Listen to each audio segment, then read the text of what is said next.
Jesus and his disciples went to a garden called Gethsemane. Jesus prayed, "Father, if it is possible, take this suffering away from me, but only if it is part of your plan." While Jesus prayed, the disciples fell asleep. Jesus said, "Get up, it is almost time." Suddenly, Judas arrived with a large crowd. Judas betrayed Jesus by kissing him so the crowd would know who Jesus was. The crowd grabbed Jesus and arrested him. Jesus was led to the high priest. The religious leaders were trying to find a reason to kill Jesus, but they could not. The high priest asked, "Are you the Messiah, the Son of God?" Jesus replied, "Yes, that's right." The high priest said, "He has spoken against God. He deserves to die."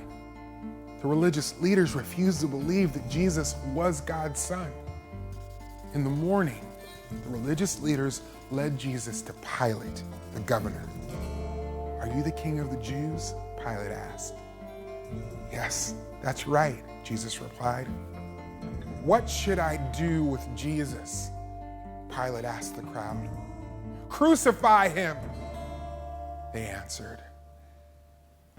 Pilate did not think Jesus had done anything wrong, but he handed Jesus over and said, "Do whatever you want." The governor's soldiers put a scarlet robe on Jesus. They made a crown of thorns and put it on his head. Then they mocked him. "Here is the King of the Jews." They beat Jesus and led him away to be killed.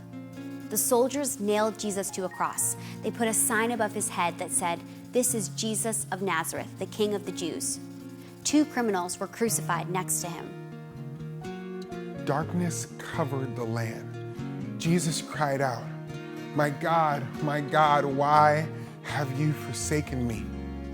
Jesus shouted again, and then he died. Suddenly, the curtain in the temple sanctuary split in two from top to bottom, and there was an earthquake. One of the men guarding Jesus' body said, "This man really was God's son." Jesus was buried in a tomb. A stone was sealed in the front of the tomb so that no one could steal Jesus' body. On the 3rd day, Mary Magdalene and the other Mary went to the tomb. Suddenly, there was an earthquake. An angel of the Lord rolled back the stone and sat on it. The guards were so afraid that they fainted. The angel spoke to the women, "Don't be afraid. I know you are looking for Jesus. He's not here. He has risen, just like he said he would." The women left the tomb quickly. They ran to tell the disciples the good news. Just then, Jesus greeted them. The women worshiped him. "Don't be afraid," Jesus told them. "Tell my followers to go to Galilee. They will see me there."